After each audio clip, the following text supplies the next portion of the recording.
Assalamualaikum warahmatullahi wabarakatuh. Perkenalkan, nama saya Restu Dwi Putra, NIM saya 411-2001-0079. Saya mahasiswa Universitas Mercu Buana, jurusan Teknik Sipil. Hari ini saya akan mempresentasikan materi saya, yaitu pencegahan korupsi dan korupsi sektor publik. Keprihatinan dan kegelisahan yang mendalam terhadap masalah besar yang sedang dihadapi bangsa di Indonesia dewasa ini, yaitu korupsi. Menurut Soeharto, tahun 2005 ditinjau dari berbagai segi seperti ilegal perundang-undangan, kebijakan, dan institusi untuk pemberantasan korupsi. Indonesia telah memiliki kelengkapan yang memadai, bahkan nyaris sempurna untuk melakukan pemberantasan korupsi secara sistematis. Batasan pengertian korupsi. Secara umum, korupsi didefinisikan sebagai penyalahgunaan kekuasaan untuk kepentingan pribadi. Menurut Robert Kierkegaard, tahun 2002 merumuskan pengertian umum korupsi dalam rumus C sama dengan M ditambah D dikurangi A. Dari rumus tersebut dapat dijelaskan bahwa korupsi atau C adalah fungsi dari monopoli, yaitu M ditambahkan kewenangan D atas discretion dikurangi akuntabilitas atau A accountability. Jadi korupsi dapat terjadi apabila ada monopoli kekuasaan di tengah ketidakjelasan aturan dan kewenangan, akan tetapi tidak ada mekanisme akuntabilitas atau pertanggungjawaban kepada publik. Menurut William J. Chambliss, mengemukakan bahwa dalam korupsi terlibat banyak pihak yang disebutnya sebagai kabal atau jejaring korupsi. Ia melihat bahwa korupsi merupakan bagian integral dari setiap birokrasi yang bertemu dengan kepentingan segelintir pengusaha, penegak hukum, dan politisi yang sulit dibongkar. Menurut Chet Alatas tahun 1987, berdasarkan hasil penelitiannya di Asia, terutama di Malaysia dan Indonesia, mengemukakan 7 kategori korupsi antara lain korupsi transaktif dan korupsi pemerasan. Faktor penyebab korupsi. Silo Sumajan mengatakan bahwa korupsi, kolusi, dan nepotisme atau disebut dengan KKN adalah dalam satu nafas karena ketiganya melanggar kaidah-kaidah kejujuran dan norma hukum. Adapun faktor sosial pendukung KKN tersebut yaitu disintegrasi sosial karena perubahan sosial terlalu cepat sejak revolusi nasional dan melemahnya batas milik negara dan milik pribadi. Yang kedua adalah fokus budaya bergeser, yaitu nilai utama orientasi sosial beralih menjadi orientasi harta, kaya tanpa harta menjadi kaya dengan harta. Yang ketiga adalah pembangunan ekonomi menjadi panglima pembangunan, bukan pembangunan sosial atau budaya. Menurut Evi Hartanti menyebutkan faktor-faktor penyebab terjadi korupsi dikarenakan lemahnya pendidikan agama dan etika, kolonialisme, kurangnya pendidikan, kemiskinan, tidak adanya sanksi yang keras, kelangkaan lingkungan yang subur untuk pelaku anti korupsi, struktur pemerintahan, perubahan radikal, dan keadaan masyarakat. Namun demikian, faktor yang paling penting dan dinamika korupsi adalah keadaan moral dan intelektual para pemimpin masyarakat. Perspektif budaya hukum. Istilah budaya hukum pertama-tama dikemukakan oleh Friedman untuk menyebutkan kekuatan-kekuatan sosial atau social force yang mempengaruhi pekerjaannya hukum di masyarakat, yang berupa elemen-elemen nilai dan sikap masyarakat berhubungan dengan institusi hukum. Dikemukakan oleh Friedman bahwa social force is constantly at work, all the law destroying here, renewing there, ignoring here, deadening there, choosing what part of law will operate, which part will not, what substitute, detours, and bypasses will spring up, what change will take place openly or secretly. For want a better term, we can call some of this force the legal culture. It is the element of social attitude and value.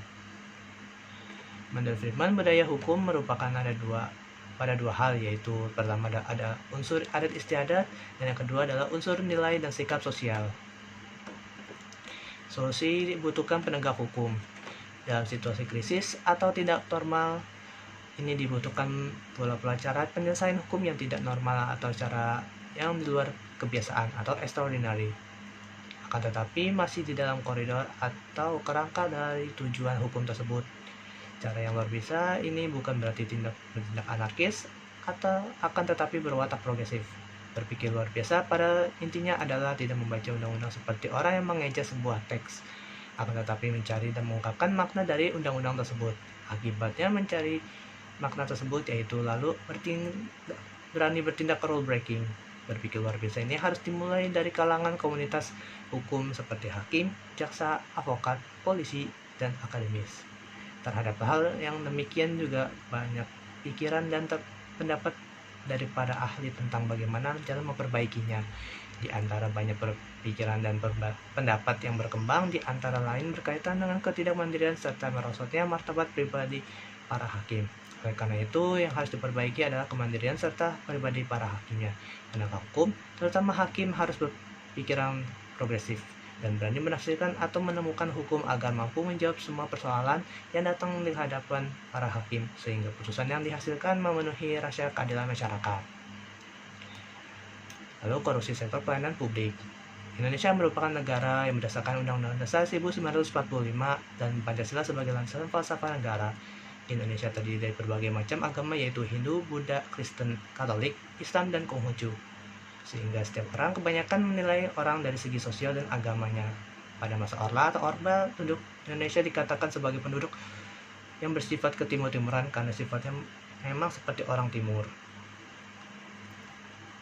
Akan tetapi, pada era reformasi, masyarakat Indonesia terkena demonstrasi efek sehingga sebutan negara ketimur-timuran berubah menjadi negara kebarat-baratan.